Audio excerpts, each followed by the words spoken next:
안녕하세요. 부경대학교 국제지역학부 서지연입니다. 오늘은 21세기 라틴 아메리카의 자원과 전환적 발전이라는 제목으로 강의를 해보겠습니다. 라틴 아메리카라고 하는 지역의 발전에 대해서 얘기할 때 천연 자원은 굉장히 중요한 의미를 가지는데요. 그 천연 자원과 관련해서 에두아르도 갈레아도라는 학자가 우루과이 출신의 학자인데요. 이 학자가 1971년에 한국어로는 수탈된 대지라고 하는 제목으로 책을 냈었어요. 그런데 그 책에서 15세기 말에 스페인과 포르투갈이 라틴 아메리카를 정복한 이후에 오늘날까지 라틴 아메리카의 역사는 약 500년 동안 지속된 수탈의 역사라고 설명을 하고 있거든요. 이 얘기는 식민시대부터 지금 현재까지 라틴 아메리카 발전을 이끌어오는 데 있어서 자원이 굉장히 중요한 의미를 가진다고 볼 수 있는데요. 오늘 강의에서는 그 자원과 발전과의 관계를 4시기 정도를 나눠서 설명을 드리려고 합니다. 첫 번째 시기는 스페인이나 포르투갈과 같은 유럽으로부터 독립한 이후에 천연자원이 라틴 아메리카의 발전에 어떤 영향을 미쳤는지를 살펴보는 건데요. 이 시기는 대략 19세기 말에서 20세기 초라고 볼 수 있습니다. 독립을 보통 라틴 아메리카 국가들이 19세기 초경에 거의 대부분의 라틴 아메리카 국가들이 독립을 하게 되는데, 그런데 19세기 독립한 이후에 상당수의 기간 동안은 사실상 이제 정치 경제적인 불황기를 겪게 됩니다. 그런데 19세기 말경에 이르면 정치 체제도 어느 정도 안정이 되고 그것과 더불어 경제 발전을 시도하게 되는데요. 이 경제 발전을 시도하던 시기를 이제 황금세기라고 부르기도 합니다. 그랬던 이유는 당시에 유럽에서 산업화 발전을 하면서 산업화 발전의 원자재가 되는 천연 자원들이 라틴 아메리카에 존재하고 있는 거, 상당수 존재하고 있었던 거죠. 그래서 라틴 아메리카의 각국 정부들이 자국에 있었던 원자재, 그러니까 천연 자원을 추출하고 수출하면서 경제 발전을 시도하게 되는 시기라고 볼 수 있습니다. 그래서 이 시기를 황금세기라고도 부르고요. 이게 이제 천연 자원과 라틴 아메리카 국가들이 독립한 이후에 천연 자원이 발전과 연관되는 굉장히 출발점이라고 볼 수 있는데요. 이 시기에 이제 유럽에서도 원자재가 필요하기도 했지만 동시에 이제 라틴 아메리카 국가들이 친외국인 투자자 법규를 만들면서 이 시기에 원자재 수출이 상당히 활발하게 이루어졌던 걸로 보입니다. 그런데 이 19세기 말부터 있었던 그 천연자원 수출 시기가 1930년이 되면 이제 완료되게 되는데요. 그 이유 중에 하나는 대부분 이 시기에 천연자원을 주로 추출해서 수출하면서 경제 성장을 했었기 때문에 대외 경제 환경이 나빠지게 되면 점차적으로 천연자원 수출이 줄어들게 되는 거죠. 그래서 이 당시에 1929년에 있었던 세계 대공황이 있은 다음에 국제 원자재 수요가 줄어들게 되고 동시에 가격이 하락하게 되면서 라틴 아메리카가 대외 경제 위기에 따른 국내 경제 위기를 겪게 되는 거죠. 그러니 천연자원 개발이나 수출에 의존했었던 경제 성장이 대외 경제의 어떤 취약성, 의존도에 따른 취약성에 따라서 이 시기에 위기가 오게 되고, 그렇게 되면서 천연자원 개발이 과연 라틴 아메리카의 발전에 도움이 되는가라고 하는 논쟁이 이 시기에 있게 됩니다. 이 시기에 주로 있었던 이제 논쟁 중에 천연자원 개발과 발전과 관련된 이제 논쟁 중에 하나는 천연자원 개발만 계속 의존했을 때 과연 경제 성장을 지속할 수 있을 것이냐 라는 논의, 그 다음에 천연자원 산업만 개발했을 때 라틴 아메리카가 저발전에 머무는 것이 아니냐, 그 다음에 그렇다면 어떤 정책을 펼쳐야 경제 성장을 할 것이냐, 이 과정에서 국가 역할은 어떻게 해야 될 것이냐, 그 사회에 있었던 경제사회적 빈곤은 어떻게 해야 될 것이냐라는 굉장히 다양한 발전과 관련된 논쟁이 있었고요. 그렇게 하게 되면서 이제 두 번째 시기에 라틴 아메리카의 발전 논의가 이루어지는데요. 이 시기는 이제 1930년부터 대체적으로 1970년까지의 시기를 일컫습니다. 대공황이 있은 다음에 기존의 첫 번째 시기 때, 그러니까 19세기 말부터 20세기 초 사이에 천연자원을 그냥 추출하고 수출하면서 경제 성장을 이루었던 것은 너무 대외 경제적 취약성이 높다라는 평가였었죠. 그래서 이 시기에 이제 두 가지 방식으로 경제 성장을 할 수 있는 방안을 찾는데요.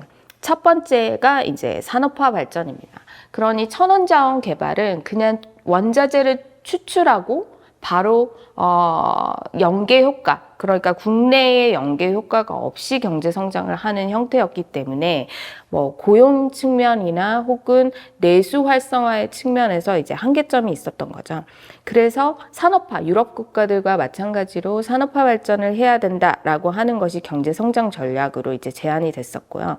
두 번째는 자원 산업과 관련해서 기존에 이제 19세기 말에서 20세기 사이에는 외국인 투자자들이 주로 들어와서 자원산업을 개발하고 경제 성장을 추구하는 것을 시도했었다면 이 30년대부터 70년대 사이에서는 주로 이제 국가가 이 천연자원 부분에 대해서 경제 성장을 할 수 있는 어떤 정책을 펼쳐야 된다. 정책을 주도적으로 펼쳐서 사회 전반적으로도 분배 효과를 가질 수 있어야 된다는 주장이 이제 힘을 받게 되죠. 그렇게 되면서 30년대부터 70년대 사이에서는 이 산업화 발전과 자원 민족주의, 그러니까 국가가 자원 부분을 통제하면서 경제 성장을 하려고 하는 전략이 이 시기에 주로 이루어지게 됩니다. 천연자원 개발이라고 하는 건 결국 궁극적으로는 첫 번째 시기든 두 번째 시기든 국가가 경제 발전을 하겠다라고 하는 것이 이제 주된 목표가 되었고, 그런데 다만 첫 번째 시기와 두 번째 시기의 큰 차이 중에 하나는 첫 번째 시기에는 외국 자본이 주도적으로 천연자원 개발을 주도하게 되고, 두 번째 시기 1930년부터 70년 사이에서는 국가가 어느 정도 기존과 달리 역할을 하겠다. 그러니까 자원민족주의에 기반한 경제성장 전략을 추구했다고 볼 수 있습니다. 그러니 천연자원은 이 시기에 식민시대부터 20세기 초중반까지 천연자원은 누가 소유했는지 혹은 누가 개발을 하는지 혹은 개발이나 수출을 통해서 어떻게 부를 관리하고 분배할 것인지, 이걸 통해서 어떻게 경제 발전을 할 것인지가 굉장히 주된 논의가 되었다고 볼 수 있습니다. 그런데 이제 세 번째 시기로 돌아오면 천연자원과 관련돼서 이 논의가 좀 더 확장이 되게 되는데요. 그 논의가 확장되게 되는 계기는 1980년에 라틴아메리카가 겪었던 외채 위기라고 하는 상황이 있었습니다. 이 외채 위기는 사실은 라틴아메리카 국가들이 대부분 1980년대에 이제 겪게 되는데, 이 외채 위기를 겪으면서 유동성 위기를 겪게 되는 거죠. 그래서 당시에 국제통화기금이 IMF가 기존의 외채 상환을 좀 연장시켜주는 어떤 의미에서 조건을 걸게 되는데, 우리가 이제 다 알고 있듯이 경제 구조개혁 프로그램인 거죠. 이 당시에 이제 이 경제 구조개혁 프로그램을 시행하게 되면서 이제 IMF가 제안했었던 건 대출을 해주거나 혹은 대출을 연장해주는, 그러니까 빚 상환을 위해서 이제 대출을 연장해주는 조건으로 원래 라틴 아메리카가 가지고 있었던 경제의 체질 개선을 하라고 하는 요구를 하게 되죠. 그러니까 어떤 방식으로 외환을 벌어들여서 다시 그 빚을 상환할 수 있을 것인가를 물었던 것인데요. 핵심적으로는 그렇게 되면서 라틴 아메리카가 잘 할 수 있는, 그러니 경제학적 용어로 얘기하면 비교 우위가 원래 있었던 분야인 1차 산업, 그러니까 다시 천연자원 산업에 천연자원을 생산하고 수출하는 것을 다시 할 수 있도록 하는 경제 구조 개선을 하라고 이제 제안을 하는 거거든요. 그렇게 되니 이제 외환 위기를 겪고 나서 1990년대 라틴 아메리카가 경제 구조 조정을 실시하면서 다시 한번 이제 천연자원 개발 산업이 이제 주목을 받게 되는 거죠. 이 시기 때는 다시 외국인 투자를 활성화시키거나 아니면 수출을 위한 자유무역 을 추진하거나 아니면 국가가 이제 경제 개입에 최소화할 수 있는 정책들을 유도하거나 혹은 그동안 이제 환경이나 노동 각종 분야에 있었던 규제를 완화하도록 하거나 혹은 외국인 투자에 관련해서 특히 천연자원 산업과 관련된 외국인 투자에서 조세를 없애거나 혹은 축소하거나 경제 개방하는 뭐 협정을 주도하거나 굉장히 급진적인 개방 정책을 시행하게 됩니다. 이렇게 되면서 라틴 아메리카가 이제 다 아시다시피 1980년대, 90년대를 거치면서 신자유주의로 전환을 하게 되고, 이 과정에서 천연자원 개발 산업이 다시 한번 크게 이제 발전 전략으로 부상하게 되는 거죠. 특히나 이제 2000년대 들어서서는 국제 원자재 가격도 신흥공업국, 그러니까 중국이나 인도 같은 신흥공업국들의 원자재 수요가 늘어나게 되면서 국제 원자재 가격이 굉장히 높아지게 되니까 90년대부터 경제 체질 개선을 통해 가지고 천연자원 개발을 하던 것이 이제 급속도로 다시 발전을 하게 되는 건 거죠.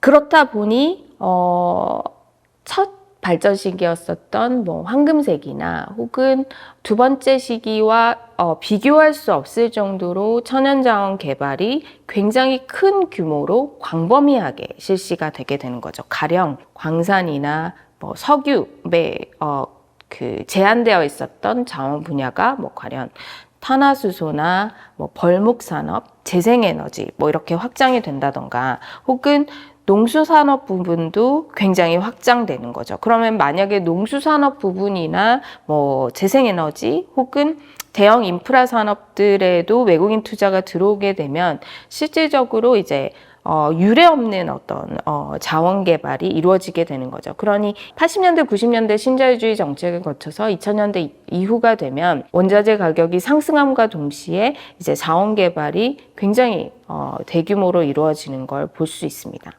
그렇게 되니 동시에 이 기존의 원래 뭐 가령 광산 지역 같으면 이렇게 협소한 부분에 광물이 있는 부분에서 뭐 자원 개발을 했었던 어떤 이전의 방식과는 달리 굉장히 대규모의 토지를 차지하거나 굉장히 대규모의 물을 사용하게 되는 어떤 개발 방식을 선택하게 되는데요.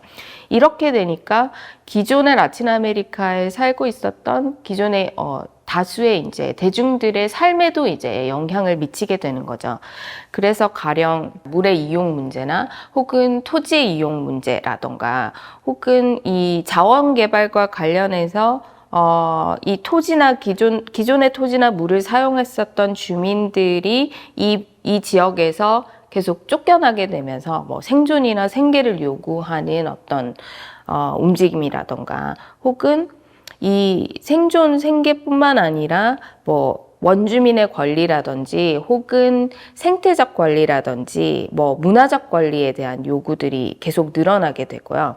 그리고 소수민족이나 기존의 어떤 이 광범위한 자원 개발 과정에서 혜택을 보지 못했었던 사회 집단들의 자치권이나 자결권 요구, 그리고 뭔가 자원 개발이 아니라 다른 형태의 개발을 통한 발전은 없을 것인가. 그러니까 사회 각계각층에서 한편으로는 90년대 이후에 천연자원 개발을 통해서 경제 성장을 엄청나게 진행시켰던 반면에, 또 한편으로는 사회 각계각층에서 뭔가 다양한 결의 권리 요구나 그죠? 인정 요구나, 그다음에 발전 모델에 대한 어떤 비판이나 대안 요구나 뭐 이런 요구들이 동시에 이루어지게 됩니다. 그래서 2000년대 이후가 되면 실질적으로 생태의 문화 사회 운동이 라틴 아메리카 전역에서 일어나게 되는 건 거죠. 그렇다면 이 세 번째의 신자유주의 시기를 거치면서 라틴 아메리카가 식민시대 이후에 천연자원 개발을 통해서 계속 발전을 시도해 왔는데, 20세기 후반에 이제 신자유주의 세계화의 맥락에서 자원이 개발되는 것과 동시에 이제 라틴 아메리카 내부의 사회 주체들이 계속 이게 경제 성장만 이루어지는 게 과연 발전인가? 라고 하는 질문들을 하게 되는 거죠. 그러니 이제 그 자원과 관련해서 경제 성장뿐만 아니라 뭐 정치, 생태, 문화, 굉장히 다양한 측면의 발전 논의를 이제 21세기로 넘어오면서 이제 적극적으로 하게 되는 건 거죠.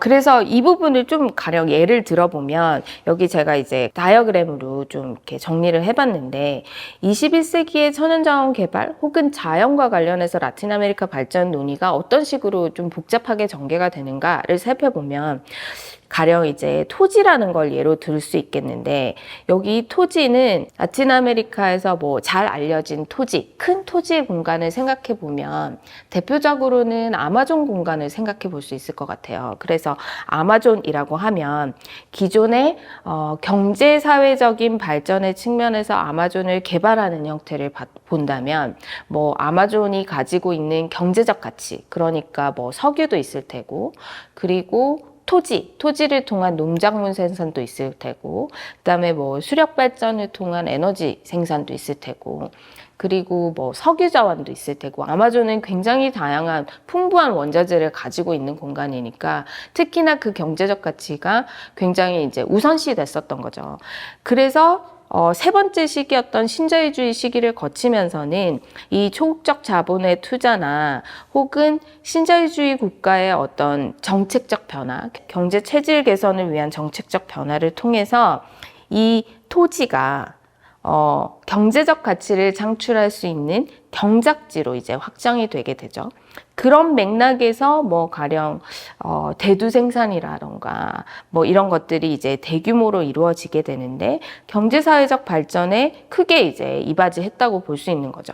그런데 문제가 되는 측면은 이 토지라고 하는 공간은 경제적 가치를 창출할 수 있는 경작지일 뿐만 아니라 동시에 이곳에 원주민도 살고 있고 굉장히 다양한 원주민 부족들이 살고 있는 공간이고, 아마존이라는 공간은 여러분도 다 아시다시피 지금 이제 기후변화 시기에서는 사실은 생태적 가치, 탄수 흡수원으로서의 어떤 생태적 가치가 굉장히 큰 공간이니까 단순히 경제사회적 가치뿐만 아니라 사회문화적 가치나 혹은 생태적 가치, 굉장히 다양한 가치로 해석될 수 있는 공간인 거죠. 그러니 이 공간에서 만약에 아마존이라는 공간을 경제적 가치만을 고려해서 이걸 경작지화하거나 자원을 개발해서 경제사회적 발전을 하겠다라고 하는 뭐 초국적 자본이나 신자유주의 국가의 어떤 입장이 있을 거고, 또 다른 한편에서는 기존의 원주민들이 살던 공간이고, 그 다음에 뭐 생태적으로 굉장히 중요한 공간이니까 오히려 원주민 운동이나 생태주의 운동의 입장에서는 이 아마존은 지켜져야 할 공간인 거죠. 결국에는 경제사회적 발전뿐만 아니라 기존에 발전하던 방식이 아니지만 이 토지 공간을, 아마존이라는 공간을 차지하고 있는 다양한 가치를 인정할 수 있는 공간, 전환적 발전이나 대안적 발전으로 이제 이 다수의 사회 구성원들이 제안하는 하나의 또 다른 흐름인 것 같아요.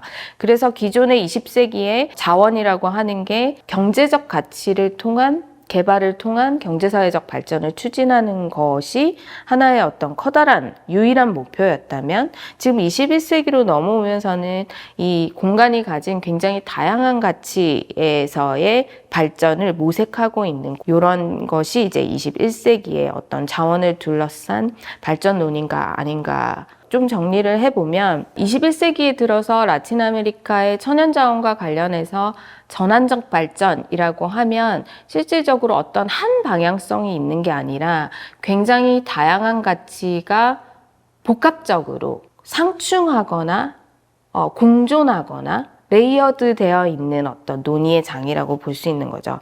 그래서 단순히 이제 기존의 국가 간의 어떤 경제 관계나 혹은 국내에서의 경제사회적 발전뿐만 아니라 그 천연자원이 위치해 있는 지역에서의 어떤 주민의 문화적 특성, 혹은 지역 주민과 천연자원 혹은 자연이 기존에 가졌었던 생태적 관계, 생태사회적 관계, 혹은 그것을 둘러싼 결정 을 위한 뭐 정치적 권력 관계, 뭐 이런 굉장히 다양한 관계와 가치들이 복잡하게 얽혀 있는 것이 21세기의 어떤 이 대안적 발전 혹은 전환적 발전과 관련된 논의의 중심축에 있지 않나. 그래서 이게 단순히 자원 개발 혹은 투자를 어느 정도 확보해서 수출을 얼마나 할 것인가, 거시경제를 얼마나 성장시킬 것인가의 한 차원보다는 천연자원 혹은 자연과 관련해서 어떤 가치가 우선순위에 있고, 또 누가 이 가치를 활용할 수 있고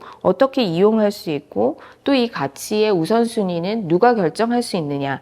그러니 정치 경제, 사회, 생태, 문화 이런 굉장히 다양한 측면을 포괄하고 있는 것이 지금 21세기의 전환적 발전과 관련된 논의라고 볼 수 있을 것 같습니다. 이번 시간에는 21세기의 전환적 발전 논의와 관련해서 그동안 라틴 아메리카의 발전 논의에서 굉장히 중요한 위치를 차지하고 있었던 천연자원과 관련해서 총 4시기로 나누면서 어떻게 기존의 경제사회적 발전 논의에서 전환적 발전 논의로 진화되고 있는지를 살펴보았습니다. 네, 유익한 시간이었길 바랍니다. 이상으로 강의를 마치겠습니다. 감사합니다.